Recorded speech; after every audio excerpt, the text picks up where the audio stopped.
안녕하세요. 사연에 빠지다의 DJ 민영입니다. 오늘 사연은요, 50대 후반의 여성분께서 보내주셨는데요. 오늘 사연자분 참 파란만장한 삶을 사셨다고 해요. 인생이 너무 굴곡져서 이런 사연을 안 보낼 수가 없었다고 하는데요. 어떤 내용인지 함께 만나볼까요?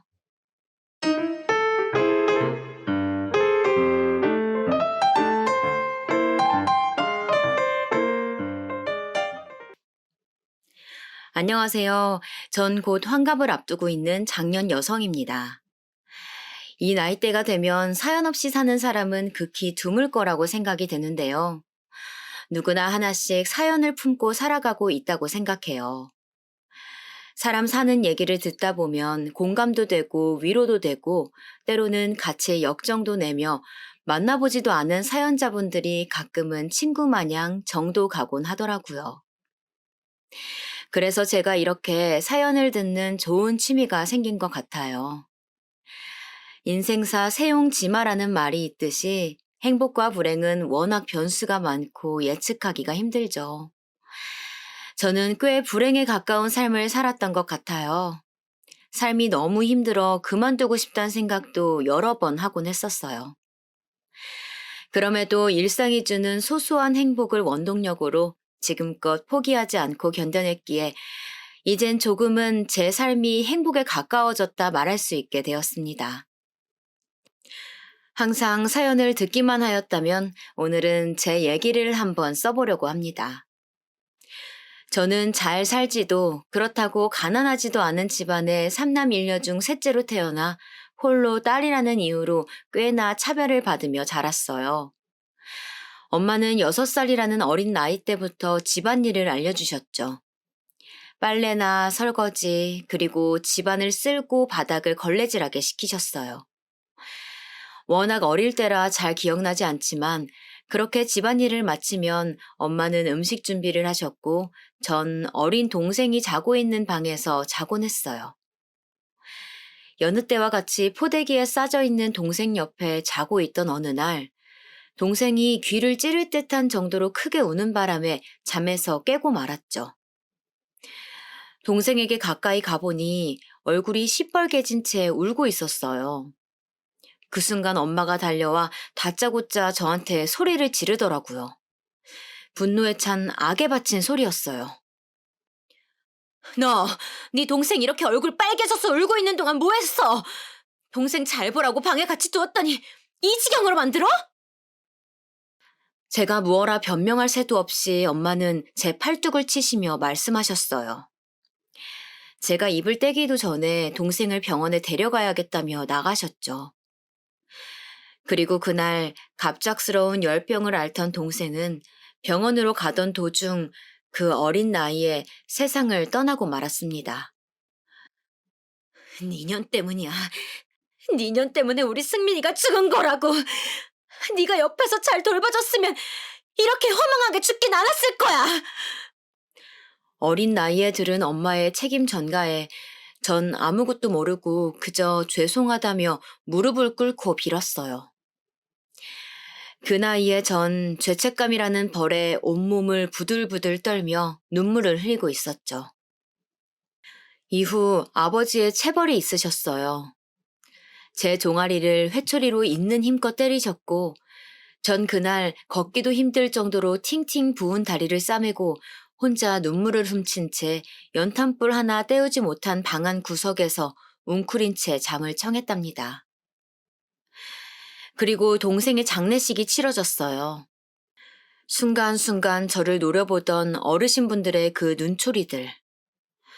저는 그 눈빛과 말들이 몇 해가 지났음에도 아직도 생생히 기억에 남네요. 전현이지? 지 동생 잡아먹은 년. 그렇다니까. 어디 계집으로 태어나서 하나뿐인 지 귀한 남동생을. 친지 어르신분들은 어린 제가 앞에서 듣던 말던 대놓고 손가락질을 하며 혀를 차시거나 욕을 하셨고 전 장례식 내내 그 얇은 모시적삼이 축축히 젖어갈 정도로 눈물을 훔쳤답니다. 이후로 부모님에게 오빠들과의 차별은 물론이고 덩달아 미움까지 사게 되었습니다. 제가 하는 모든 것들을 못마땅해 하셨어요. 국민학교에 올라간 뒤였어요. 식사를 하자며 작은 원통 식탁을 들고 오시던 엄마가 말하셨죠. 우리 아들들 맛있는 고등어 먹자. 엄마가 아들들 먹으라고 연탄불에 구워왔어. 엄마, 저는요? 니녀는 그냥 김에 간장 한 종지면 족하지. 뭘 바라는 거니? 지금 주는 밥마저 뺏기기 싫으면 그걸로 감사하며 먹으렴.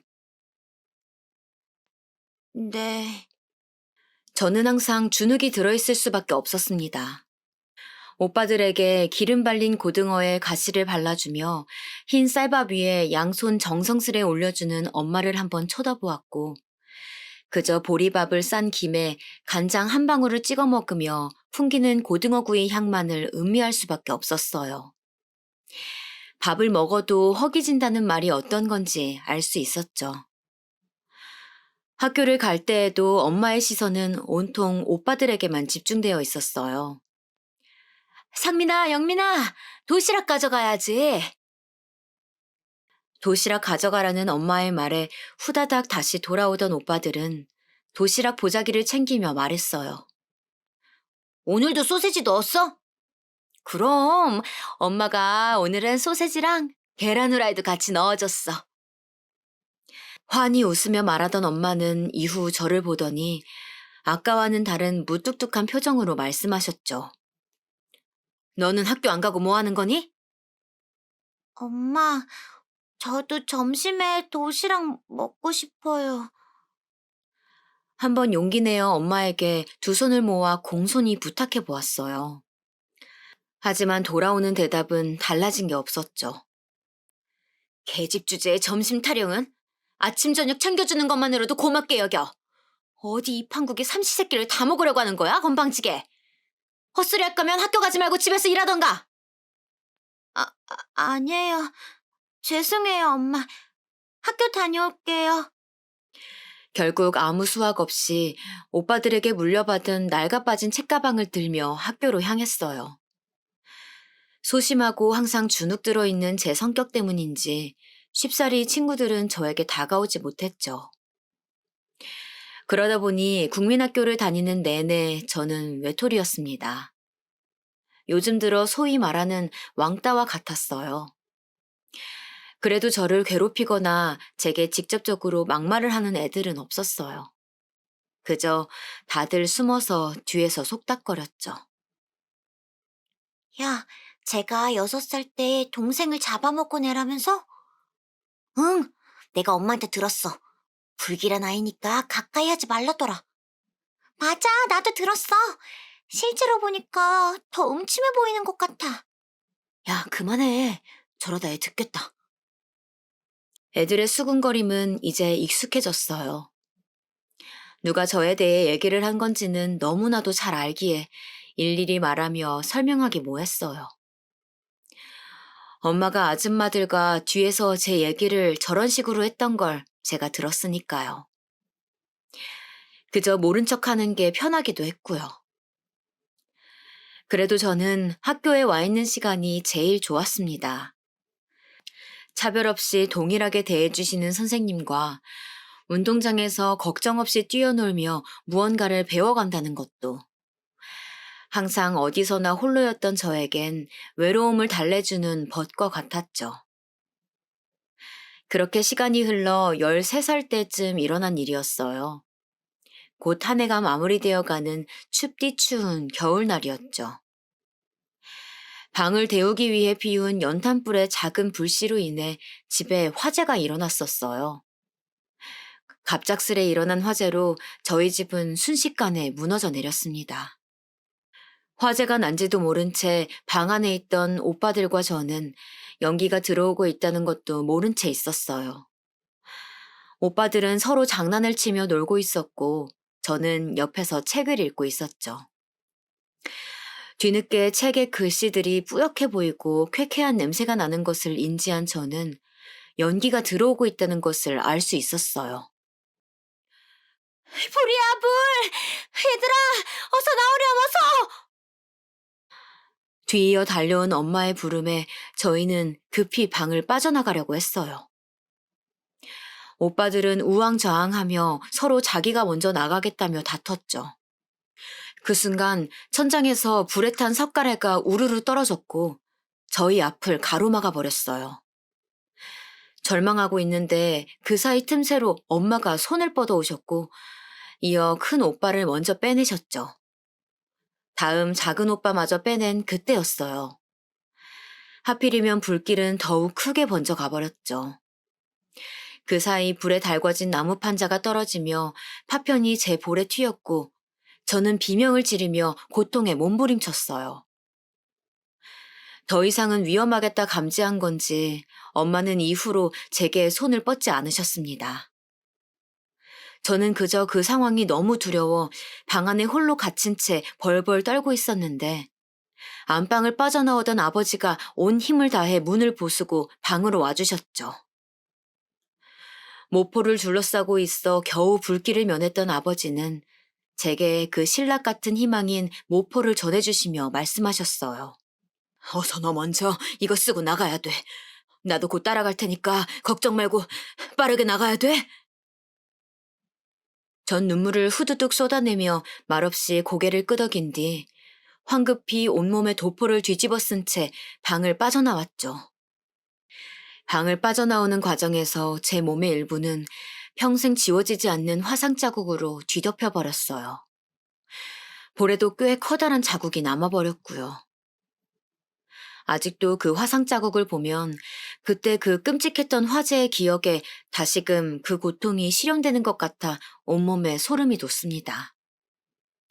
그렇게 가까스로 빠져나온 곳에는 검게 그을린 재를 묻힌 채 숨을 허덕이는 오빠들과 저를 보더니 놀래 달려와 안아주던 엄마가 있었죠. 하지만 저는 기억해요. 비명을 지르며 고통에 몸부림치던 저를 버리고 가던 엄마의 뒷모습을요. 때문인지 엄마의 처음으로 안아주던 그 뜨거운 포옹이 저는 그저 달갑게 느껴지진 않았어요. 그리고 제 아버지는 끝내 그 방을 빠져나오지 못하셨고 현장에서 돌아가시고 말았습니다. 아버지의 그 마지막 희생을 생각하면 아직도 가슴이 미어져요. 또 한편으로는 아버지가 목숨 바쳐 구해준 제 인생 포기하지 말아야겠다 생각이 들더라고요. 그렇게 순간의 사고로 재산이 모두 불타버린 저희는 너무나 가난한 삶을 살 수밖에 없었어요. 한순간 오갈 데 없는 신세가 되었고 잠시 동안 친척집에 머물러야 했죠. 그렇게 국민학교 졸업장이 마르기도 전에 엄마는 저를 봉제 공장에 취직시켰어요. 당장 가족들이 먹고 살기 힘드니 저라도 나가서 돈을 벌고 오라면서 말이죠. 오갈 데도 없는 처지였기 때문에 이해를 못하는 건 아니었어요. 하지만 제 유일한 벗이었던 배움의 즐거움을 더 이상 할 수 없다는 생각에 좌절할 수밖에 없었죠. 그래서 저는 엄마에게 물었어요. 저 중학교에 가고 싶어요. 조금 더 공부하고 싶어요, 엄마. 제 말을 들은 엄마는 제 뺨을 찰싹하고 갈기며 역정을 내셨어요. 너 진짜 엄마마저 죽는 꼴 보고 싶은 거니? 네 아빠가 누구 때문에 돌아가셨는데? 이제 아빠도 없이 우리 네 식구 살아가려면 너라도 돈을 벌어와야지. 오빠들은요? 큰오빠는 중학교도 졸업했잖아요. 네 오빠들은 우리 집안의 유일한 남자들이잖니. 고작 중졸로 학력을 마치게 해서 되겠어?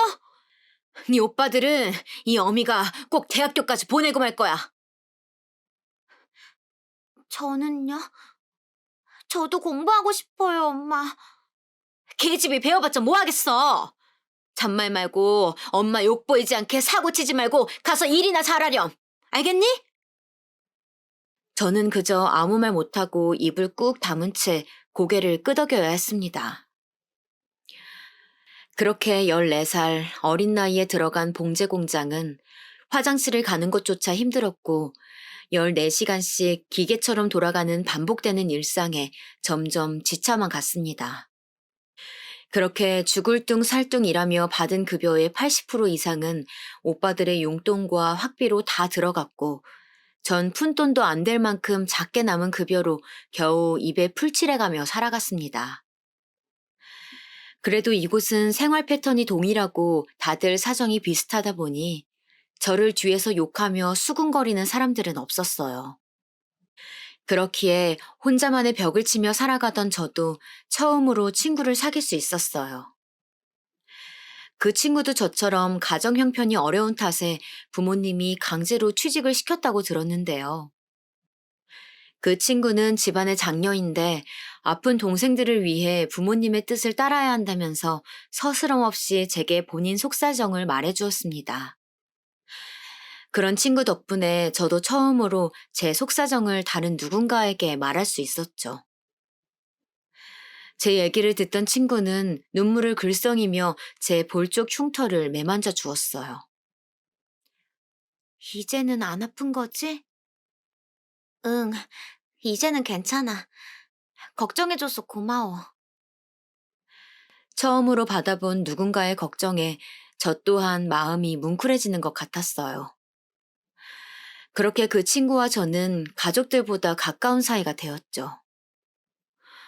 몸은 고된 공장 생활이었지만 친구도 생기고 저는 전보다는 조금 더 밝아진 모습을 보였어요. 확실히 웃음도 늘었고요. 그렇게 시간이 흘러 20살이 되었고 전 오랜만에 집으로 부른 엄마로 인해 화재 이후 처음으로 친척집에서 벗어나 겨우 얻었다는 집을 찾아가 볼 수 있었어요. 높은 언덕 위에 또 계단을 올라가야만 갈 수 있던 작은 옥탑방이었죠. 숨을 헐떡이며 집을 들어갔는데 웬일인지 밥상을 거하게 차려주셨더라고요. 저는 얼떨떨한 마음에 이게 다 무엇이냐며 누구 생일이냐고 물었죠. 그래도 네가 공장에서 열심히 벌어다 준 덕분에 네 오빠들 대학도 갈 수 있게 되었고 우리들도 다시 뭉칠 수 있게 되었는데 엄마가 이런 밥상 하나 못 차려줄 거라고 생각했어? 네, 알아주시니 감사해요. 전 지금껏 엄마가 제게 어떻게 해오셨는지 알았기에 순순히 고마움을 표현하기가 어려웠어요. 그리고 어쩐지 제게 이러는 이유가 또 있을 것 같다는 생각도 들었고요. 어쩐지 말에 뼈가 있는 것 같다. 제 말에 헛기침을 하시며 엄마는 대답하셨죠.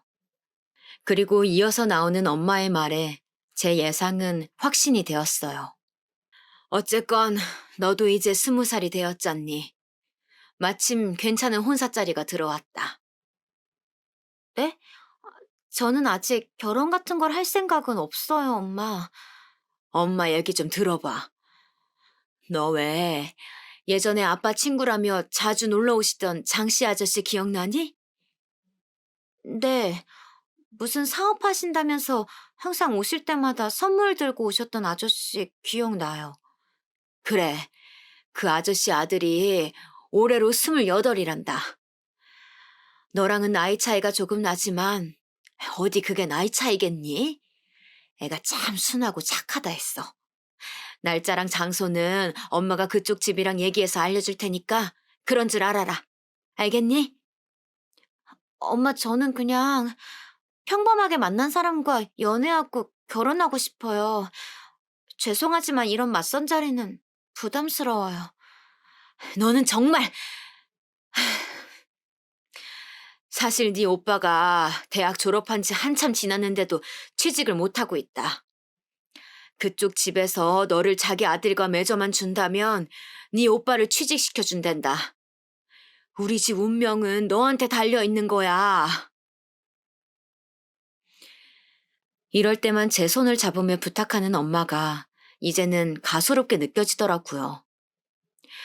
어릴 때는 잘 몰랐기에 그냥 그런 줄 알고 지냈는데 커갈수록 엄마의 아들 사랑이 제겐 점점 가짱게 느껴졌습니다. 생각 좀 해볼게요. 전 한숨을 쉬며 대답했고 그런 제 모습에 엄마는 목소리를 더욱 키워 말했어요. 생각할 게 뭐가 있니? 너 이게 어디 흔한 혼사짤인 줄 아니? 어디 너 같은 게 이런 집안에 시집이나 갈 수 있겠냔 말이야. 잔말 말고 맞선 보고 시집 가라. 그게 너와 네 오빠 모두를 위한 길이야. 엄마의 막무가내에 밥을 먹고 있는 와중이었지만 거하게 차린 한상이었어도 먹는 게 먹는 것 같지 않았어요. 어쩔 수 없이 그럼 한번 만나보겠다고 하였고, 맞선 당일 엄마가 강제로 데려간 미용실에서 난생 처음 머리를 하고 화장까지 받았습니다. 화장을 하니 볼 쪽 흉터가 잘 보이지 않더라고요. 이후 골라준 옷을 입고 시간 맞춰 맞선 장소로 나가니 저보다 먼저 도착한 남자분께서 자리에 앉아 계셨어요. 성함을 여쭤보니 맞다고 하더라고요. 첫인상은 생각보다 나쁘지 않았어요. 사실 엄마가 막무가내로 밀어붙인 맞선이기에 마음에 들지 않으면 한번 보고 말자란 생각으로 나왔었는데 인상이 서글서글하니 왠지 모르게 믿음이 가더라고요. 장씨 아저씨는 제게도 좋으신 분으로 기억에 남아있어 앞으로 더 만나봐도 괜찮겠다 싶었죠. 저희는 몇 번 만나본 후 정식으로 교제를 하였고 처음으로 데이트를 하던 날 손을 잡는데 얼굴이 새빨갛게 달아오르는 게 쑥스러워하는 모습이 귀여워 보이더군요. 그런 순수함에 더 마음이 간 것 같습니다. 가족들도 원하는 결혼이었고 무엇보다 이 사람은 제 몸의 화상 흉터를 보고도 크게 거리끼지 않아 했어요. 이 정도 사람이면 저도 결혼해도 나쁘지 않겠다 싶었죠. 그렇게 교제한 지 두어 달 만에 남자친구의 부모님을 뵈러 갔어요. 장씨 아저씨께서는 여전히 인자한 웃음으로 오랜만이라며 저를 반갑게 맞이해 주셨죠. 그런데 어머니께서는 저를 썩 내키지 않아 하는 눈치였습니다. 시종일관 표정을 풀지 못한 채 딱딱한 표정으로 저를 대하셨죠. 내가 편히 말을 놓을게요. 괜찮죠? 아, 네, 그럼요. 말씀 편하게 하세요, 어머니. 제 말에 고개를 치켜 세우시더니 저를 위아래로 훑으며 물으셨어요. 지금 공장에서 6년째 일하고 있다고 들었는데 시집 오면 당연히 그만둬야 하는 거 알고 있겠지? 아, 네, 다들 그러시기를 원하시면 제가 뜻에 따라야죠. 이런 말귀는 잘 알아들으니 다행이네. 원래 아가씨 같은 사람 우리 집안에 한 발자국도 못 붙이는데 우리 집 영감이 믿을 만한 친구의 딸내미라고 하고 우리 집 아들도 좋다고 하니까 허락은 하겠다마는 내 솔직하게 중학교도 못 나온 며느리는 두고 싶지 않았어. 내 아가씨가 썩 맘에 내키진 않는다는 말이야. 알아듣겠어? 예비 시어머님의 거침없는 솔직한 입담에 옆에 계셨던 장씨 아저씨가 여보 하며 눈치를 주셨고 그제야 한껏 풀린 목소리로 말하셨죠. 어찌됐건 우리 집 식구가 되면 내가 옆에서 집안일도 좀 알려주고 할 테니 나중에 분가를 하더라도 너가 살림을 좀 잘할 때까진 우리 집에서 지내거라. 내 너희 신혼방은 나름 잘 꾸며주마. 알겠니? 전 조심스럽게 네 하며 대답하였고 그렇게 예비 시부모님을 만나 뵌 후 며칠이 지나 결혼 날짜가 잡혔습니다. 전 이 소식을 공장에서 만난 하나뿐인 제 친구에게 전해주었어요. 요즘이 무슨 조선시대도 아니고 이렇게 맞선 보고 바로 결혼해도 되는 거야? 조금 더 만나보고 진짜 괜찮은 사람인지 파악한 후에 결혼해야 하는 거 아닌가? 게다가 그 집에서 시부모님과 같이 살게 되면 엄청난 시집살이가 기다릴 텐데 괜찮겠어? 그 어머님이 너를 썩 마음에 안 들어 하셨다면서. 제 얘기를 들은 친구는 진심 어린 걱정을 쏟아내었죠. 전 친구에게 괜찮을 거라며 안심시켜 주었고 친구는 그런 저를 알았다며 토닥여 주었습니다. 시집가서도 잘 살라는 덕담과 함께 말이죠. 하지만 친구의 걱정이 현실이 되는 건 금방이었어요. 시집을 가자마자 전 온갖 시집살이를 했습니다. 많은 양의 손빨래와 이불빨래, 밥 시간대가 되면 어머님의 명령하에 갖가지 반찬들을 조리했고 식구들의 식사가 끝난 후에야 저는 밥을 먹을 수 있었어요. 그렇게 많은 그릇들을 설거지하고 큰 집을 빗자루로 쓸고 닦고 걸레질하고 모든 집안일이 끝나야 전 그나마 쉴 수 있었죠. 시어머니의 구박도 한몫했어요. 매번 제가 하는 모든 집안일들을 마음에 안 들어 하셨죠. 지금 이게 걸레질을 한 거니? 어쩜 손이 이렇게 야무지지 못해? 먼지들 군데군데 뭉쳐있는 것 좀 봐라. 깨끗해질 때까지 다시 해. 그래도 시어머니의 이러한 구박은 어린 시절 엄마에게 받아왔던 저력이 있어 버틸 수 있었어요. 저는 그렇게 묵묵히 시집살이를 해나갔죠. 아버님은 한결같이 제게 따뜻하셨고 남편도 항상 마지막까지 집안일을 마치고 오면 수고했다며 제 어깨를 주물러주고는 했습니다.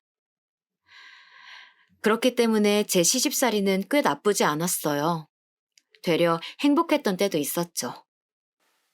깔끔하게 집안일을 마칠 때에는 시어머니께서 이제야 좀 완벽히 한다며 떨떠름해 보이긴 하여도 고생했다 말 한마디 덧붙여주기도 하셨으니까요.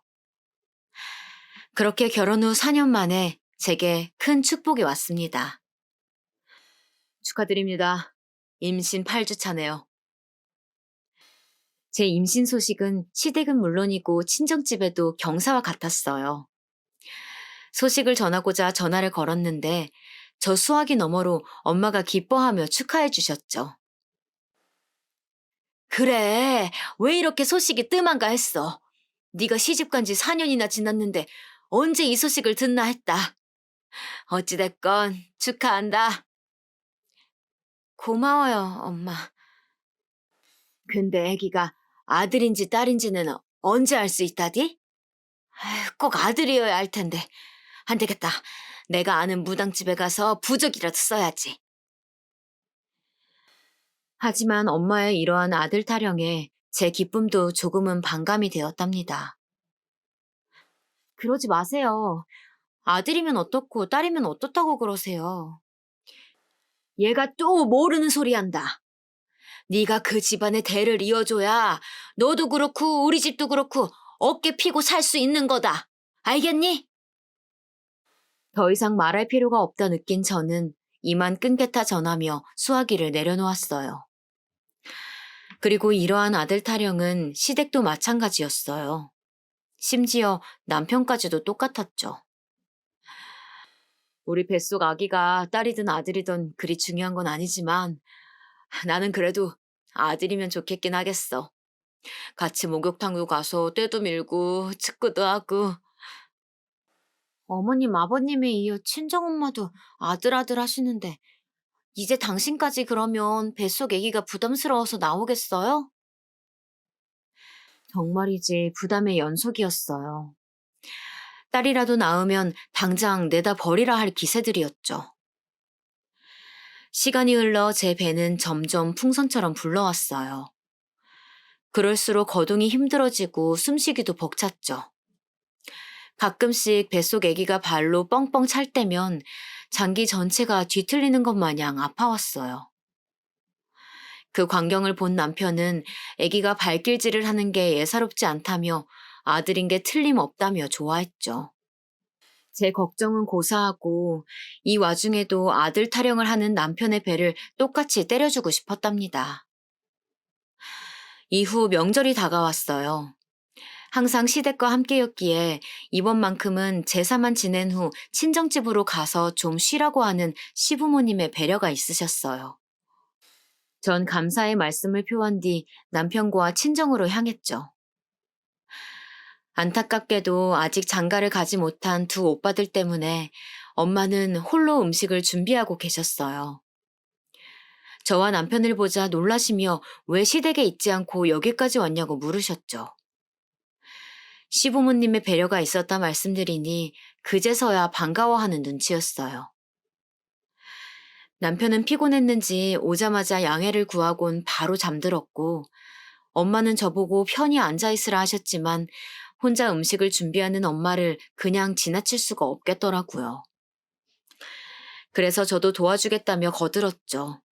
엄마도 크게 사양은 하지 않으셨고요. 그리고 이어 방 안에 있던 오빠들이 슬금슬금 나와 저를 보았죠. 오랜만이네. 시집 잘 가더니 얼굴 좀 핀 것 같다. 누구는 이 낡은 옥탑방에서 이러고 사는데 누구는 좋은 집구석에서 먹고 사니 살판 낚였어? 만들어 놓은 전을 하나 집어먹으며 얄밉게 큰오빠가 말했어요. 그러게, 때깔이 고와졌어.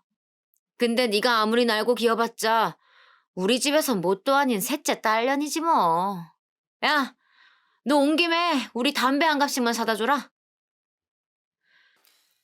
뒤이어 배불러 있는 동생에게 던지는 말본세하며 하다 하다 심부름을 시키는 작은 오빠가 얄밉게 텔레비전을 틀며 말했어요.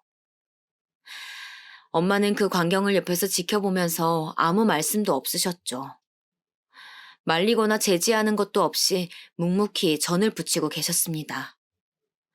물론 처음엔 거절하였지만 좋은 집 사모님 되더니 오빠들 하는 말이 웃음냐며 화를 내는 두 오빠들의 모습에 전 어쩔 수 없이 밖을 나섰어요. 세상 모르고 잠이 든 남편과 오빠들 말이라면 꿈뻑 죽는 엄마에게 대신 부탁을 하기도 뭐했죠. 그렇게 낑낑대며 담배 두 갑을 사들고 그 언덕을 올라 옥탑방 계단까지 올라가는데 계단을 다 올라오니 순간 머리가 핑 돌더라고요. 전 그대로 그 자리에 쓰러지고 말았습니다. 정신을 차리고 보니 병원이었어요. 옆에선 보호자 의자에 앉아 고개를 숙이고 있는 남편이 있었죠. 남편을 부르니 제가 깨어난 것을 알았는지 숙이고 있던 고개를 천천히 들어 저를 보더라고요. 그제서야 남편이 울고 있었다는 걸 알 수 있었습니다. 그리고 제 배가 홀쭉해져 있다는 것도요. 세상에 나와 빛 한 줌 보지 못한 제 아기는 그렇게 떠나고 말았습니다. 몇 날 며칠을 울었는지 모르겠어요. 온몸이 팅팅 부을 정도로 오열을 하다 보니 화상 흉터들이 쑤시는 것 같더라고요. 괜히 제게 심부름을 시킨 오빠들이 미웠고 그걸 옆에서 보면서도 말리지 않고 조용히 있던 엄마도 미웠습니다. 그렇게 떠나게 한 제 아기에게 너무 미안하고 그 상황이 절망적이었어요. 그리고 저를 더욱 냉혹하게 만든 현실은 아직 몸조리도 끝내지 못한 제게 뺨을 때리며 욕설을 퍼붓는 시어머니와 그 광경을 지켜보고도 말리지 않는 시아버님과 남편이었죠. 임신 이후 저를 따뜻하게 대해주던 시댁 식구들은 한순간에 저를 차갑게 대하기 시작했어요. 하루하루 제 삶은 나락으로 떨어지는 것 같았죠. 이후 트라우마라도 생긴 건지 더 이상 아이를 가질 마음의 준비가 들지 않더라고요. 하지만 남편은 아이를 원하였고 몇 번이고 제게 아이를 갖길 시도했지만 저는 몇 번이고 거절을 할 수밖에 없었습니다. 시간은 빠르게 흘렀지만 식구들의 냉대는 똑같았습니다. 아가 국이 좀 짜구나. 간을 다시 해야겠어. 요즘 따라 음식간이 하나도 안 맞는구나. 신경 좀 써야겠다. 평생 반찬 타박 없으셨던 아버님은 이후 간이 안 맞는다며 핀잔하기 일쑤였고 예, 다림질을 할 거면 좀 제대로 해야지. 여기 아직 주름진 거 안 보이니? 어쩜 잘하는 게 하나도 없어. 모든 집안일을 따라다니며 잔소리하고 구박하는 시어머님이었죠. 여보, 이제 들어와요? 오늘도 늦었네. 그리고 무엇보다 남편이 점점 집에 늦게 들어오기 시작하더라고요. 제 말에도 별다른 대답이 없이 화장실로 간 남편은 씻고 오더니 저에게 등을 돌려 잠을 청했죠. 점점 늦어지는 횟수가 늘어나고 이제는 외박까지 하기 시작했어요. 남편을 기다리며 전 뜬 눈으로 밤을 새기도 했답니다. 다음날 아침이 되어 뒤늦게 남편이 들어왔어요. 당신 어디 있다 이제 오는 거야? 하루 다 멀다 하고 늦게 들어오고 이제는 외박까지? 같이 일하시는 아버님은 퇴근 시간 맞춰 오셔서 저녁도 드시고 하시는데 당신 혹시 여자 생겼어? 전 아무렇지 않게 방에 들어와 옷을 갈아입으려는 남편을 붙잡고 물었어요. 이거 놔. 아빠가 이제 사업 일부를 내게 위임했어. 그래서 지금 거래처 접대도 하고 오는 거고, 다 우리 가족 먹여 살리려고 이러는데 생각하는 꼬라지하고는. 제가 부여잡은 옷깃을 떼어내며 큰 소리로 그 자리를 피하는 남편이었어요. 전 의심스럽긴 해도 남편의 말을 믿고자 넘어갔죠. 그런데 며칠 뒤에도 외박을 하고 온 남편의 자켓에는 여자 향수 냄새가 진동을 하는 겁니다. 전 이 향수의 근원지를 또 전처럼 물어봤자 이리저리 핑계대며 둘러댈 것이 뻔하니 무엇이 진실인지 직접 가보자 생각했죠. 그래서 다음날 남편 퇴근 시간대에 맞춰 회사 근처로 가보았습니다. 시부모님한테는 남편이 오랜만에 둘이 밖에서 데이트하자며 불렀다고 거짓말로 둘러대고 말이죠. 그렇게 남편이 나오기를 기다렸는데 아니나 다를까 옆에서 어떤 여자를 태우고 차를 타고 나오더라고요. 회사는 아버님의 사업체였기에 집과 거리가 가까워 평소에 남편은 그냥 걸어 다녔고 특별히 거래처와 접대를 해야 하는 상황이 올 때만 차를 타고 나갔었습니다. 요즘 시아버님은 회사를 남편에게 물려주기로 맘먹었는지 점점 집에 들어오는 시간이 빨라지더라고요. 남편은 그럴수록 더욱 늦어지고 오늘처럼 차를 가져가는 일들도 허다했습니다. 저는 그저 남편 말대로 거래처 접대 때문이겠거니 생각했는데 거래처 사람이라고 하기엔 진한 화장에 너무나도 젊은 여자가 옆에 타고 있더라고요. 전 순간 어안이 벙해졌지만 행여나 놓칠까 뒤에 오는 택시를 마구잡이로 타고 남편 차를 따라갔습니다. 남편이 향하던 곳은 회사와 집에서 꽤 멀리 떨어져 여관들이 밀집해 있는 곳이었어요. 남편은 차에서 내려 그 여자와 팔짱을 끼고 그 여관을 들어가려고 하는데 전 분노에 온몸이 떨리고 다리에 힘이 풀려 그 자리에 철퍽하고 소리를 내며 주저앉고 말았습니다. 소리를 들은 건지 제 쪽을 본 두 사람은 깜짝 놀래 그 자리에 멈춰 서더라고요. 저는 빠르게 눈물을 닦아내고 옆에 여자를 가리키며 물었죠. 옆에 여자 누구야? 누군데 이런 데를 와? 거래처 사람이라는 헛소리 할 거면 집어쳐! 그랬더니 옆에 여자가 남편과 더욱 밀착하며 팔짱을 끼며 말했어요. 오빠 애인인데요? 오빠가 결혼한 건 알고 있었는데 이렇게 미행하며 찾아올 줄이야. 정말 불쾌하네요. 가자, 오빠. 그렇게 새침을 떼며 뻔뻔하게 말하는 상간녀는 제 남편을 데리고 뒤돌아섰고 전 떠나려는 남편의 바지가랑이를 붙잡으며 외쳤어요. 당신이 어떻게 그럴 수 있냐면서 말이죠. 그랬더니 들려오는 남편의 답에 저는 숨이 턱 막히더라고요. 뱃속에 애 하나 간수 못하고 트라우마랍시고 맨날 방구석에서 질질 짜는 주제에 그나마 집구석에서 편히 먹고 살게 하는 것만으로도 감사하게 여길 것이지 여기가 어디라고 따라와?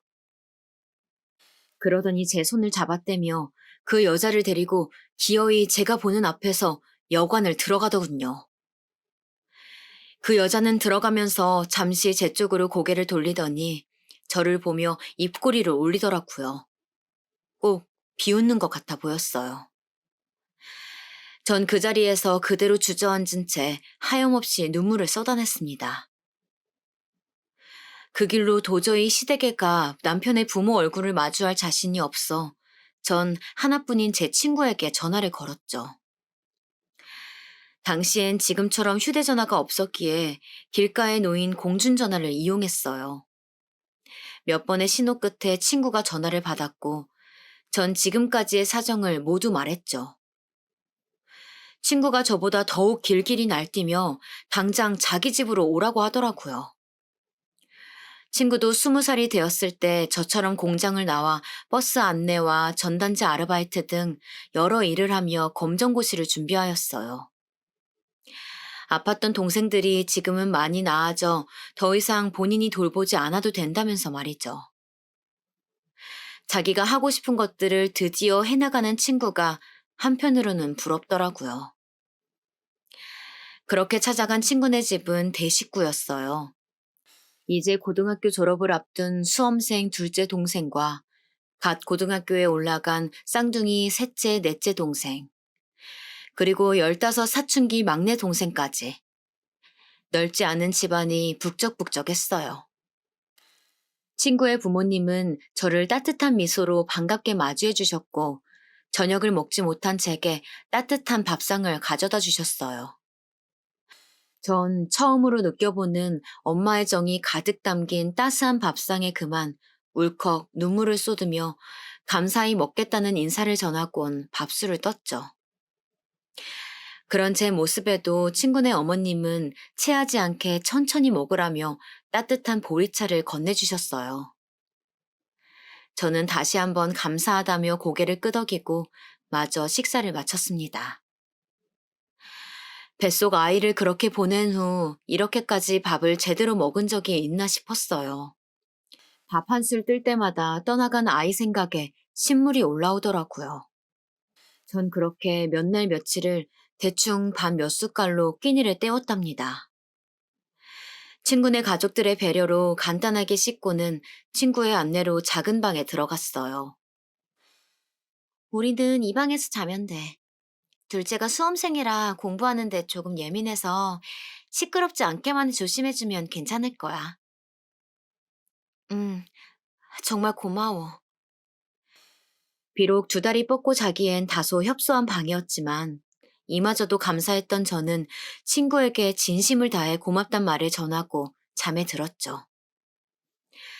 다음날 무거운 발걸음을 이끌고 집으로 향했고 도착하니 시부모님은 저를 기다리기라도 한 것처럼 두 분이 함께 거실에 앉아 어디 갔다 왔냐고 물으셨죠. 전 솔직하게 어제 있었던 일들을 모두 말씀드렸어요. 남편이 여자와 같이 차를 타고 가는 모습부터 여관을 함께 들어가는 모습을 본 것, 그리고 제게 오히려 적반하장으로 그 여자를 감싸고 돌며 소리친 것까지 모두 말하였고, 시부모님은 잠시 말씀이 없으시다 이내 알겠다며 들어가 보라고 말씀하셨어요. 그렇게 방으로 들어가려는데 뒤에서 시부모님이 쑥덕대는 소리가 들리더라고요. 얘가 오죽하면 바람을 필까? 본처가 잘해야 바람을 안 피지. 다 제가 못하니까 우리 애가 밖에 싸돌아다니는 거 아니에요. 그 와중에 남편 바람 핀 것도 제 탓으로 만드는 시어머니와 쉿, 조용히 말해야지. 거참 조심성이 없어.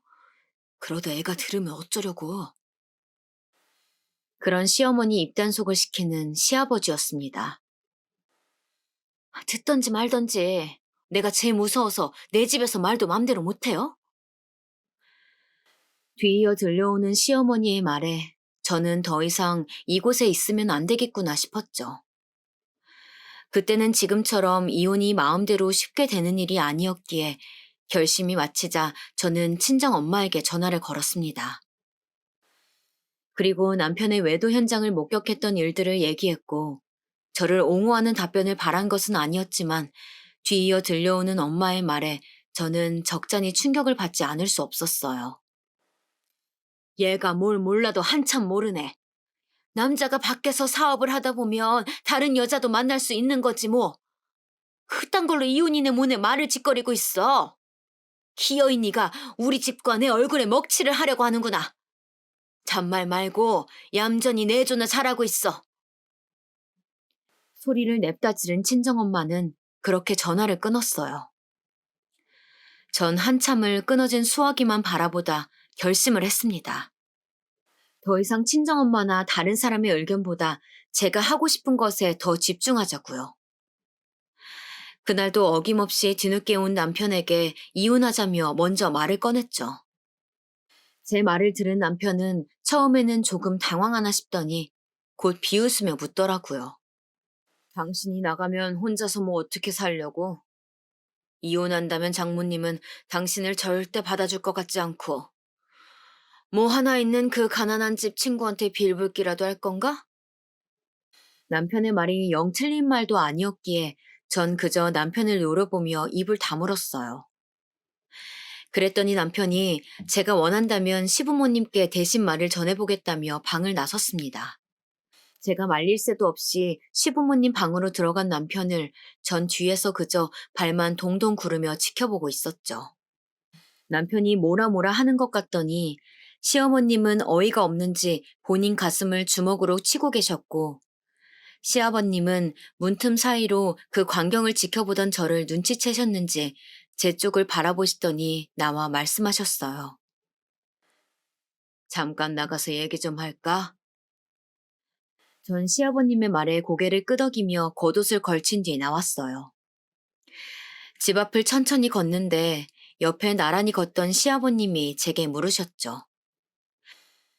너희 아빠와 내가 어떻게 친구가 되었는지 말해줄까? 저를 바라보며 물으시는 아버님에게 전 말없이 고개를 끄덕였어요. 너희 아빠와 나는 군대에서 만났었지. 너희 아빠가 내 생명의 은인이었단다. 6.25 전쟁 시 우리는 함께 참전했었고, 날아오는 총에 내 대신 너희 아빠가 맞았었지. 너는 잘 몰랐겠지만 발 쪽에 총알을 빼낸 흉터가 있을 거다.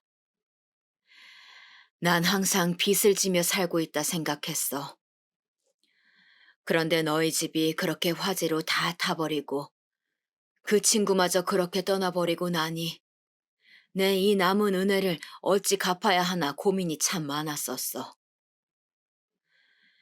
그러다 나이가 다 차도록 제대로 된 여자 하나 데려오지 못하는 내 아들 녀석과 참 똘망똘망하니 귀여웠던 네가 생각나더라. 마침 너도 20살이 되었다고 하니 내 아들과 네가 함께 있는 모습을 보고 있자니 그보다 더 흡족한 게 없었어. 둘이 결실을 맺고 행복한 가정을 이룬다면 내 그걸로 신세를 다 갚겠구나 싶었지. 그래서 네 오빠도 사돈과 얘기한 끝에 네가 결혼하면 취직시켜주겠다 조건을 건 거야.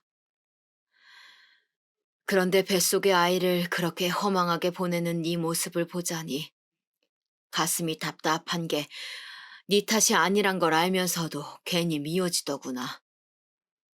그래서 그동안 내가 심술이 좀 나 있었던 것 같다. 그건 내 사과하마. 그리고 저 아들 녀석 일은 내가 면목이 없구나. 원한다면 이혼도 허락하마. 그런데 나를 보고 조금만 더 이 결혼 생활을 유지해 보면 안 되겠니? 저 아들놈에게는 내가 따끔하게 말해 놓을 테니 말이다. 이 늙은 시애비 부탁이다. 처음 듣는 아버지의 과거 얘기 때문인지 아버님의 진심 어린 사과와 부탁 때문인지 얘기를 듣는 내내 가슴이 뭉클하더라고요. 그래서 저는 아버님을 믿어보고 이 결혼 생활을 유지하기로 했어요. 그 뒤로 남편은 아버님께 어떻게 말을 들은 건지 조금은 변화된 모습을 보여주더라고요. 저한테도 이제 그때와 같은 일은 없을 거라며 사과하더니 전처럼 외박을 하지 않고 늦게 들어오는 날보다는 정시에 들어오는 날이 점점 많아져 갔어요. 하지만 한 번 틀어진 남편과 제 사이는 다시 좁혀지지 않았습니다. 저도 쉽게 먼저 다가가는 스타일이 아니었기에 저희는 더 이상 나아가지는 못하였죠. 그냥 명목상 부부인 것처럼 보여지는 행실에만 충실한 채 살았습니다. 그러다 시간이 흘러 갑작스레 친구에게 만나자는 연락이 왔어요. 친구는 밤낮으로 일하고 공부하며 쉼없이 달려온 끝에 검정고시에 합격해 고등학교 졸업장을 취득하였고 여러 아르바이트를 이제 접고 백화점에서 엘리베이터 걸로 일하고 있었어요. 전 친구의 부름에 친구가 일하는 백화점으로 갔어요. 그런데 회사에서 일을 하고 있어야 할 남편이 그곳에 있더라고요. 전 반갑게 남편을 부르려는 순간 옆에 여자와 나란히 있다는 걸 알아챘습니다. 그리고 그 여자가 전에 제가 봤던 그 여자와 같은 사람이라는 것도 알 수 있었죠. 그 여자에게 화장품을 선물해주는 것 같았어요. 연애 때 이후로 생일에도 선물 하나 제대로 못 받아본 저로서는 어이가 없어 실수만 나오더라고요. 개벌은 남 못 준다고 남편의 그 무섭다는 늦바람은 저를 속여가며 계속 이어가는 중이었어요. 지금까지 저를 기만했다는 배신감에 치가 떨렸고 더 이상은 상종하고 싶지 않다는 생각이 들더라고요. 그래서 그 두 사람을 뒤로 한 채 백화점을 벗어나려는데 뒤늦게 나타난 친구가 저를 붙잡으며 말했어요. 저 여자 네가 말한 네 남편이랑 바람난 여자 맞지? 응. 너가 피할 게 뭐가 있어. 잘못은 저들이 했는데. 똥이 무서워서 피하나? 더러워서 피하지. 그건 맞지만 그럼 너 계속 저런 인간이랑 살 거야? 그러지 말고 그 집에서 나와.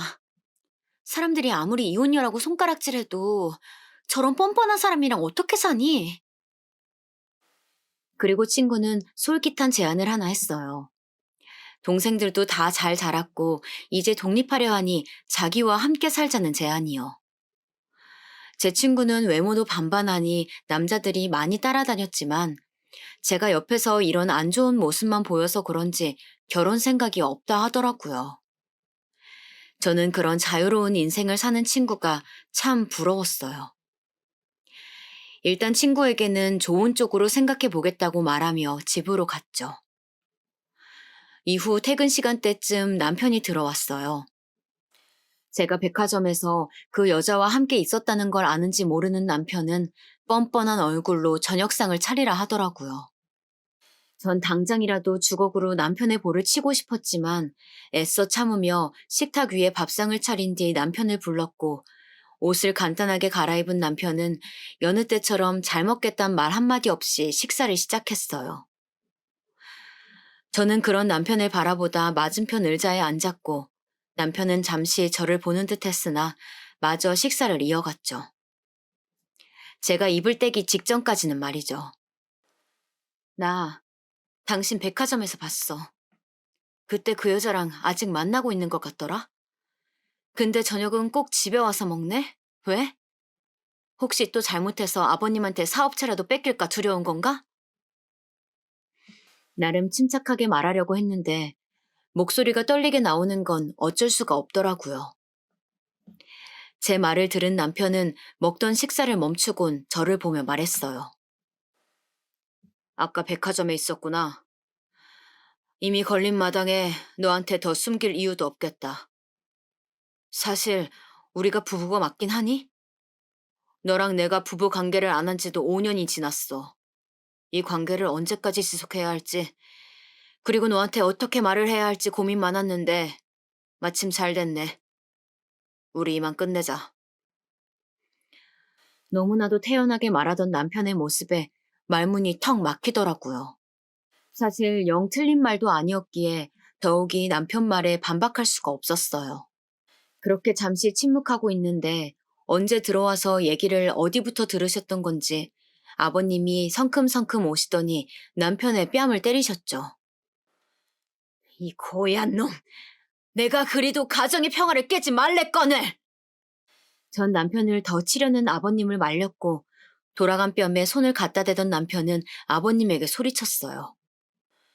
저희가 애가 있는 것도 아니고 저 더 이상 이런 강목 같은 여자랑은 못 살겠어요. 이혼 허락해주세요. 그래도 이놈이? 아버님은 다시 한번 남편을 향해 손을 올리셨고 저는 그런 아버님을 막으며 말했어요. 저도 이제 이 관계 정리하고 싶어요, 아버님. 지금껏 저희 아버지 몫까지 저를 예뻐해 주신 거 정말 감사드리지만 이제 그만하고 싶어요. 아버님은 제 말을 듣더니 올리던 손을 내리며 숨을 고르시고는 방으로 들어가시며 저를 부르셨어요. 아버님을 따라 안방으로 들어갔고 이윽고 제게 통장 하나를 건네주셨습니다. 위자료라 생각해라. 자식 잘못 키운 내 탓이 크다. 아버님이 건네준 통장에는 꽤나 큰 금액이 들어있었어요. 저는 부담스럽다며 괜찮다 사양했지만 제가 받아야지 두 다리 뻗고 편히 쉴 것 같다는 아버님의 말에 눈물을 글썽이며 감사 인사를 전했고 그 길로 저는 짐을 싸고 나와 친구네 집으로 향했습니다. 나오는 길에 큰 짐을 들고 나가는 저를 본 시어머니는 당황하며 어디 가냐고 물으셨지만 전 그저 안녕히 계세요라는 인사만 남긴 채 길을 떠났죠. 작은 친구네 집에 오래 신세를 질 수 없었기에 친구와 저는 곧바로 작은 방 하나를 얻었고 남편과의 이혼 절차를 하나씩 밟아갔어요. 뒤늦게 이 소식을 들은 엄마는 노발대발하며 제게 소리쳤죠. 기어이 네가 내 얼굴에 먹칠을 하는구나. 버러지 같은 것. 행여나 갈 데 없고 굶주려도 내 집에 오거나 내 집에서 콩 하나라도 얻어먹을 생각 말아라. 너는 이제 내 딸이 아니야. 분노에 찬 목소리로 전화를 끊어버린 엄마는 이후 제가 다시 전화를 걸어도 제 목소리만 들린다면 바로 전화를 끊으셨습니다. 집에 찾아가도 문전박대에 하루는 제게 소금까지 치며 저를 귀신 취급한 적도 있었습니다. 더 이상 찾아가지 않겠다 다짐한 저는 이후로 친정 식구들과는 연을 끊다시피 살았죠. 이혼까지 완벽히 끝나 더 이상 한 사람의 아내가 아니게 된 저는 무엇을 하는 게 좋을까 생각하다 전에 봉제 공장에서 일했던 경력을 살려 재봉틀 하나를 집에 사두었고 국민학교를 다니던 시절부터 예쁜 옷을 입은 또래 친구들을 보며 초라한 제 옷차림에 부끄럽고 또 부끄러워했던 기억을 떠올려 옷을 만들기 시작했어요. 새벽에는 동대문에서 저렴하게 옷감을 구해왔고 배운 적은 없어 썩 좋다 할 순 없는 그림 실력을 그나마 도안 삼아 차근차근 옷을 만들어갔죠. 완성된 옷을 본 친구는 감탄하며 하던 일을 접고 모아둔 돈으로 아버님께 받은 제 위자료를 함께 보태 작은 옷가게를 차렸습니다. 시작은 좋았으나 마땅히 홍보를 하는 것도 아니었기에 처음엔 파리만 날리던 시절도 있었죠. 하지만 하나 둘 찾아오셨던 손님들이 또 찾아오게 되고 가격에 비해 옷 퀄리티가 좋다는 칭찬까지 받으며 옷가게는 점차 성장해 갔어요. 2000년대에 들어서는 인터넷을 배워야 한다는 친구를 따라 학원을 다니며 인터넷 쇼핑몰까지 시작할 수 있었죠. 지금 짧은 글로 간략히 요약하여 제가 얼마나 힘들었고 노력하였는지 크게 와닿는 분들은 없으실 거라 생각됩니다.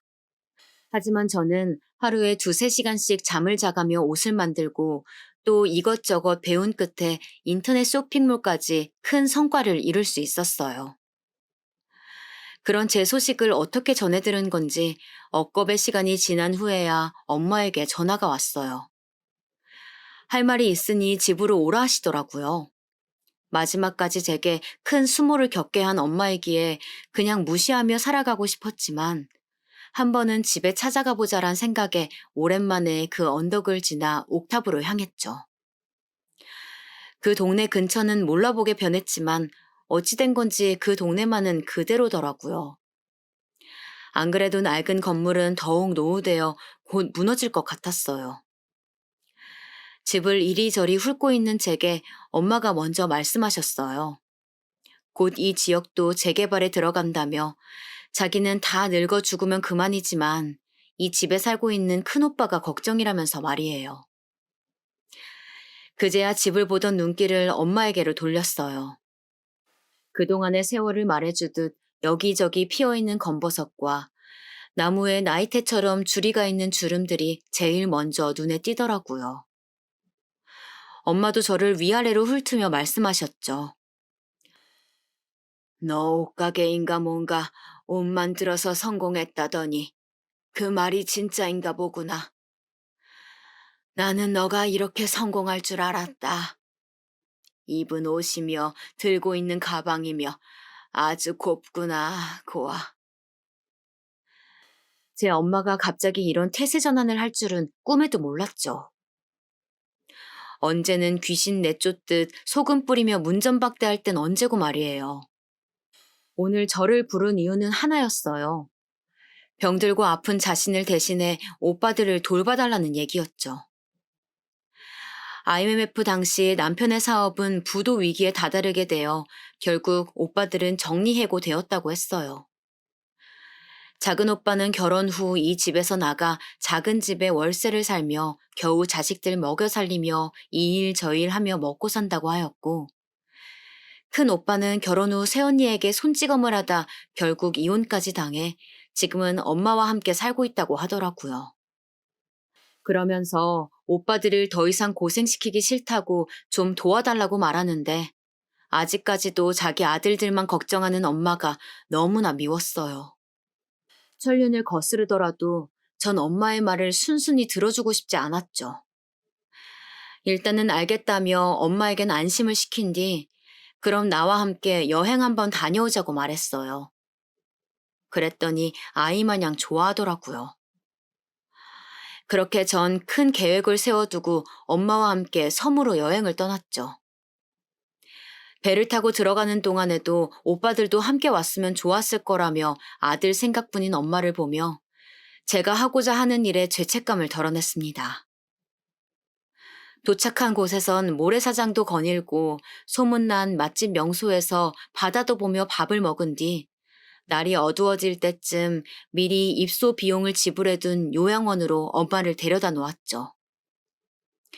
여기는 어디냐며 당황해하는 엄마에게 오빠들에게 말해두었으니 오빠들이 정말로 엄마를 생각한다면 데리러 올 것이라고 말하고 전 그곳을 빠져나왔습니다.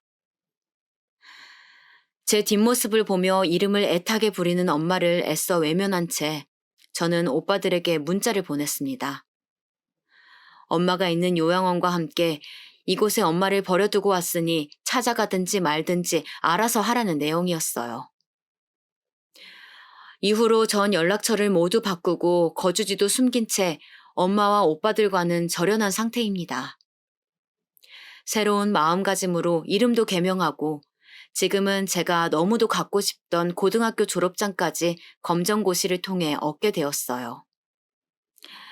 다 늙어 준비하는 시험에 얼마나 고생했는지 몰라요. 그리고 친구는 좋다고 따라다니는 남자들 다 거절하더니 결국 좋은 사람 만나 결혼하고 예쁜 딸과 아들과 함께 행복하게 살고 있어요. 그리고 저는 일과 연애하며 바쁘게 살고 있죠. 사업체가 꽤 커져 사무실을 좀 큰 곳으로 옮겼고, 이제는 직접 재봉을 하지 않고 그려놓은 스케치를 공장에 맡겨 대량 생산을 하고 있습니다. 가끔 친구네 가정을 보며 외로운 마음이 들고 부럽기도 하지만 지금은 이웃도 도와가며 어려운 일이 있을 때에는 기부도 하며 제 삶을 누구보다 만족하며 살아가고 있어 행복하다 말할 수 있겠네요. 어떤 분들은 제 얘기를 들으며 아무리 그래도 엄마한테 너무 심했다며 손가락질 하시는 분들도 계시리라 생각이 되네요. 하지만 전 그날을 후회하지 않아요. 지금까지 딸이라며 차별받고 천대받던 세월에 해준 것들을 생각하면 엄마를 버리고 온 뒤에야 비로소 저만을 오롯이 보며 살아갈 수 있었고 제 인생이 더 아름다워졌다고 느끼거든요. 참 탈도 많고 말도 많았던 제 파란만장한 삶의 긴 얘기를 들어주셔서 감사합니다.